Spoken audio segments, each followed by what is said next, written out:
Saya ucapkan selamat siang dan Assalamualaikum warahmatullahi wabarakatuh. Baik, pada siang hari ini saya akan memberikan materi untuk kelas 11 MIPA, yaitu dengan materi yang berjudul larutan asam dan larutan basa, gitu ya.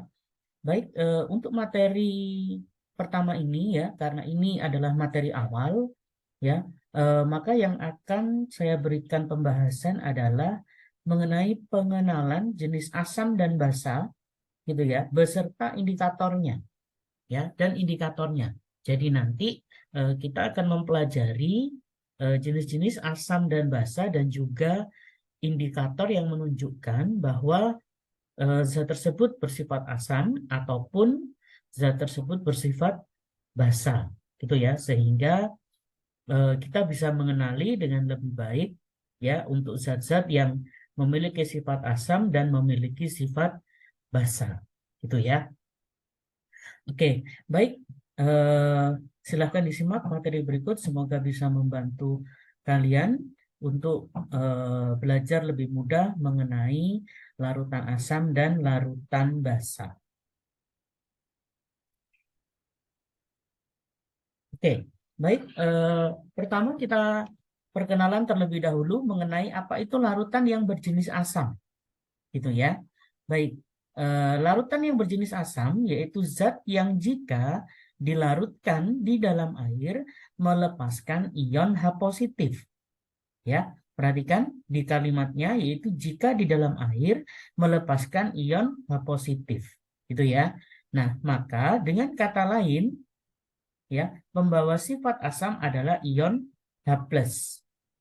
Ya, jadi kesimpulannya suatu zat dikatakan asam jika ada ion H positifnya, gitu ya, jika dilarutkan di dalam air. Oke, jadi kalau dia tidak menghasilkan ion H positif, gitu ya, nah maka tidak bisa disebut dengan asam. Oke, nah kemudian keterangan berikutnya yaitu jumlah ion H+ yang dihasilkan satu molekul asam disebut dengan valensi asam. Jadi nanti banyaknya ion H positif itu yang disebut dengan valensi asam. Oke. Nah, contohnya misalnya saya ambil contoh di sini HCl ya atau disebutnya asam klorida, gitu ya. Jika terionisasi, masih ingat ya materi tentang ionisasi, ya, dia terurai menjadi H positif berwujud Ag ditambah Cl negatif juga berwujud Ag. Ya, nah perhatikan jumlahannya di sini satu. Nah, maka kesimpulannya HCl maka dikatakan sebagai asam yang bervalensi satu, gitu ya. Karena jumlahannya cuma ada satu di sini. Ya, jumlahannya cuma ada satu. Oke, contoh berikutnya. Nah, misalnya H2SO4 atau kita kenal dengan nama asam sulfat, gitu ya.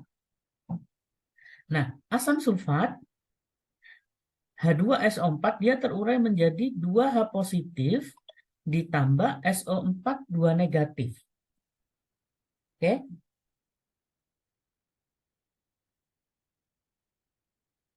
Nah, kalau sudah kita bisa perhatikan, lihat di sini di depannya H positif itu ada angka 2, gitu ya. Nah, jadi 2 yang di bawah ini pindah ke bagian depannya. Jadi 2H positif ditambah SO4 2 negatif. Ya. Nah, maka lihat di sini. Nah, 2 ini menunjukkan valensi asam. Gitu ya, karena dia ada di depannya H+. Berarti nanti ya, untuk basa juga sama. Kalau basa, maka nanti cirinya adalah OH-. Gitu ya. Jadi, saya ulangi kembali ya. Jumlah ion H positif yang dihasilkan oleh satu molekul asam maka disebutnya adalah valensi asam. Itu ya. Jadi banyaknya H+ itulah yang dimaksud dengan valensi asam. Oke. Nah, berikutnya adalah basa. Ya, kalau basah yaitu zat yang jika di dalam air, ya, maksudnya dilarutkan di dalam air, melepaskan ion OH-. Gitu ya. Dengan kata lain, pembawa sifat basa adalah ion OH-. Ya, jadi diingat-ingat kembali, kalau asam ionnya H+, ya, atau gurunya di sekolah bilangnya H positif, boleh. Ya, kalau basa namanya adalah ion OH-, gitu ya, atau namanya ion hidroksida. Itu ya, kalau asam namanya ion hidrogen. Oke. Nah, sama seperti halnya asam tadi, ya, jumlah ion OH- yang dihasilkan oleh satu molekul basa, maka disebutnya adalah valensi basa. Gitu ya. Jadi sama halnya dengan asam, ya, bedanya kalau basa yang dilihat OH-nya. Gitu ya. Kalau asam yang dilihat adalah H positifnya. Oke. Nah, saya ambil contoh misalnya adalah NaOH. Nah, kita ionisasi menjadi Na positif, wujudnya Agi, ditambah OH-, wujudnya juga Agi. Masih ingat ya, Agi dari kata aquades, artinya larutan. Gitu ya. Nah, lihat di sini OH-nya cuma satu. Gitu ya. Masih ingat, kalau angka 1 tidak perlu ditulis. Ya, nanti kan ditulis juga nggak apa-apa, tidak ditulis juga tidak apa-apa. Oke. Nah, kita perhatikan di sini OH-nya ternyata cuma ada satu buah. Gitu ya. Nah, maka dikatakan NaOH adalah basa yang bervalensi 1. Oke. Nah, contoh lain misalnya seperti ini. CaOH dalam kurung 2. Nah, maka ionisasinya menjadi Ca2 positif ditambah 2OH negatif. Oke? Ya. Nah, kalau sudah, ya. Nah, sama seperti tadi, lihat di sini depannya OH ada angka 2. Nah, angka 2 inilah yang dimaksud dengan valensi basa. Itu ya. Nah, maka saya ulangi sekali lagi, ya. Kalau ditanya dengan Bapak Ibu gurunya di kelas, ya, valensi asam, maka perhatikan atau lihatlah banyaknya H+-nya, gitu ya, atau banyaknya hidrogen. Kalau yang ditanya valensi basa, maka kalian bisa melihat banyaknya atau jumlah dari OH-. Oke, jadi mudah ya. Jadi kalau asam dilihatnya H+, kalau basa dilihatnya OH-. Oke. Nah, sekarang kita ke jenis larutan asam, gitu ya. Nah, kalian bisa perhatikan, ya, nanti jenisnya terbagi menjadi jenis kuat dan jenis lemah, ya. Nah, ini sudah saya kelompokkan mana yang termasuk kuat, mana yang termasuk lemah, gitu ya. Nah, saya ambil contoh sedikit, saya bacakan beberapa, ya, jadi biar tahu, gitu ya. Nah, yang pertama, misalkan di sini ada namanya asam nitrat. Dirumuskannya adalah HNO3. Gitu ya. Kemudian jenisnya adalah asam kuat. Oke. Kemudian asam sulfat.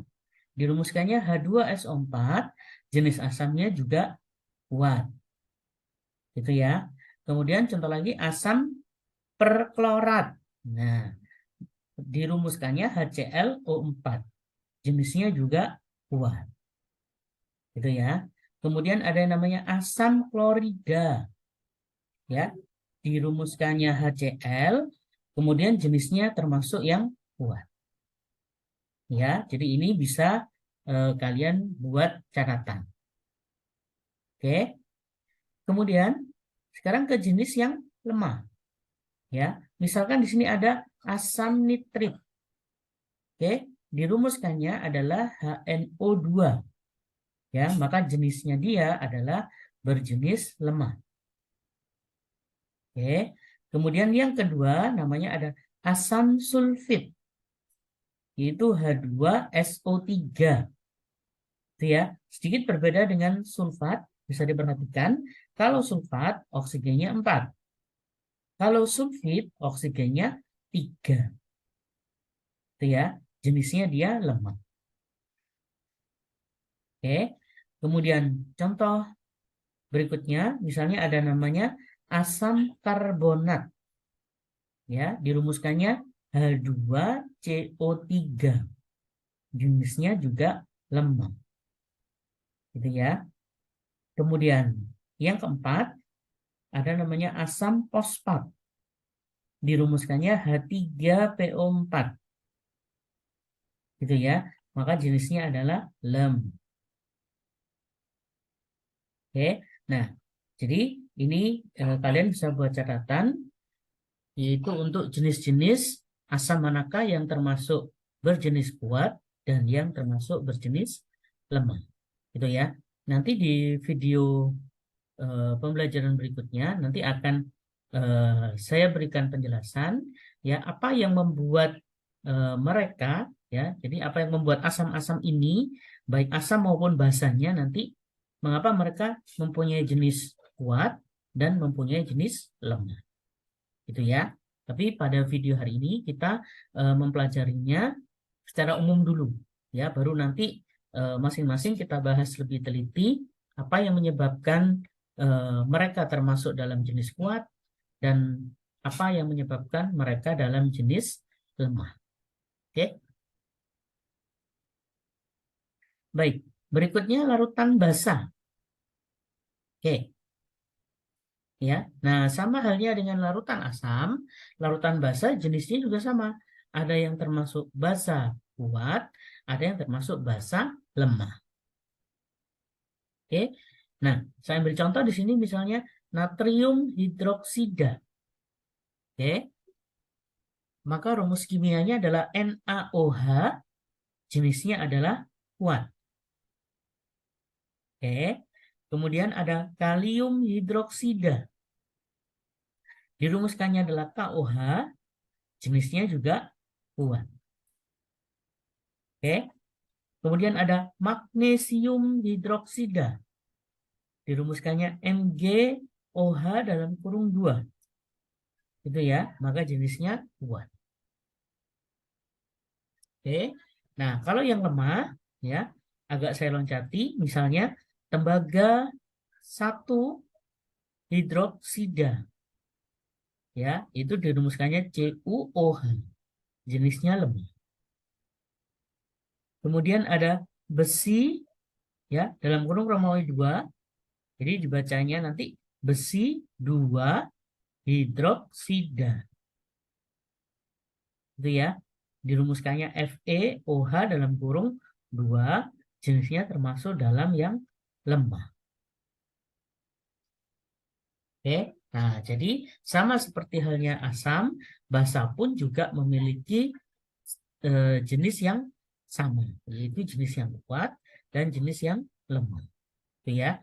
Nah, maka ini kalian bisa jadikan bahan untuk catatan. Oke. Nah, baik. Nah, berikutnya adalah indikator dari asam dan basa. Ya, apakah yang dimaksud dengan indikator? Jadi indikator adalah zat yang dapat memberikan warna yang berbeda dalam larutan yang bersifat asam maupun basa. Gitu ya. Jadi zat ini bisa mendeteksi asam dan basa. Gitu ya. Nah, trayek perubahan dari beberapa indikator. Nah, indikator nanti jenisnya ada 2.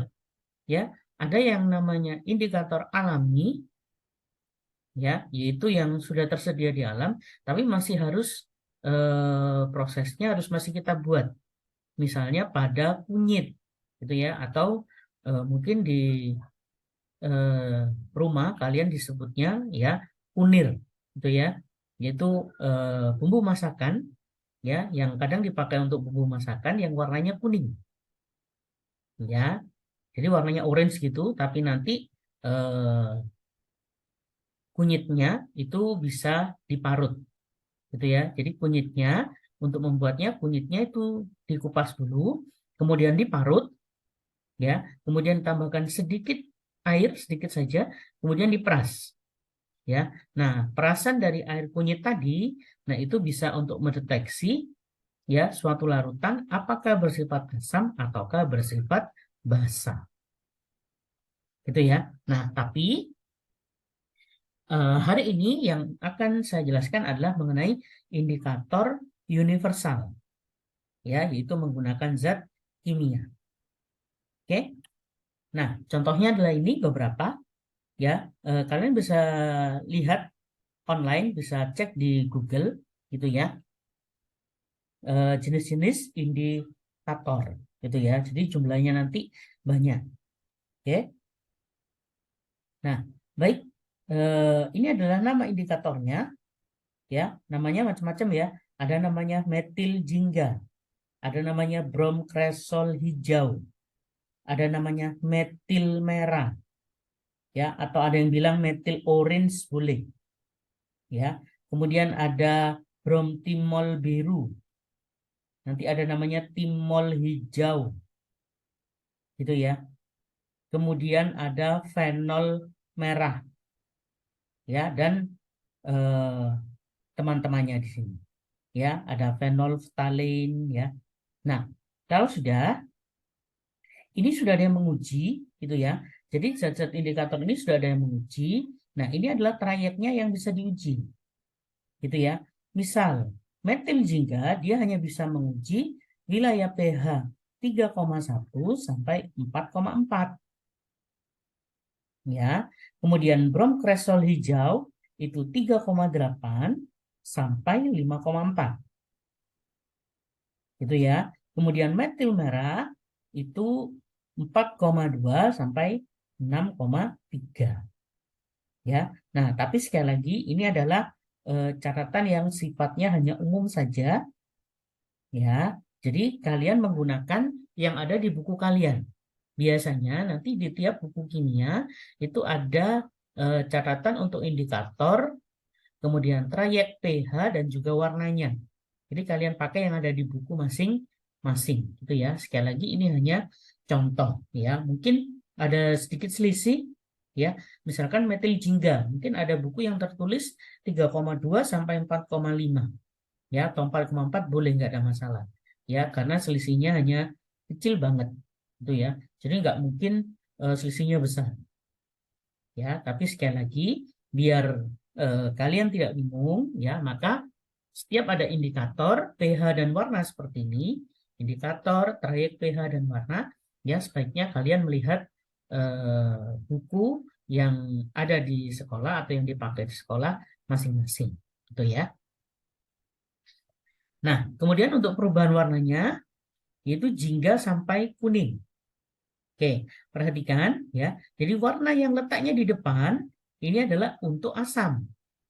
Jadi kayak ini jingga, kuning, merah, kuning, kuning, tidak berwarna. Nah, ini adalah untuk mendeteksi asam. Kemudian warna yang ada di belakang untuk mendeteksi basa. Itu ya, ada kuning, biru, merah, merah, dan seterusnya. Itu ya. Nah, dan ini sekali lagi indikator trayek dan warna tidak perlu dihafal. Gitu ya. Kalaupun ada soal, ya, maka nanti catatan seperti ini, ya, catatan tabelnya seperti ini pasti nanti diberikan, gitu ya. Ya, jadi tidak perlu menghafal, ya, karena saya pribadi pun juga nggak terlalu hafal yang angkanya persis, gitu ya. Ya, cuma ada hafal beberapa, gitu ya. Jadi nggak semuanya harus kita hafalkan, gitu ya. Jadi sekali lagi indikator ini fungsinya untuk membantu, ya, suatu zat apakah dia bersifat asam atau bersifat basa. Oke. Nah, baik, sekian dulu materi yang bisa saya sampaikan, ya. Semoga materi ini bisa membantu kalian untuk belajar larutan asam dan basa agar lebih mudah, gitu ya. Oke, baik. Saya ucapkan selamat siang dan wassalamualaikum warahmatullahi wabarakatuh.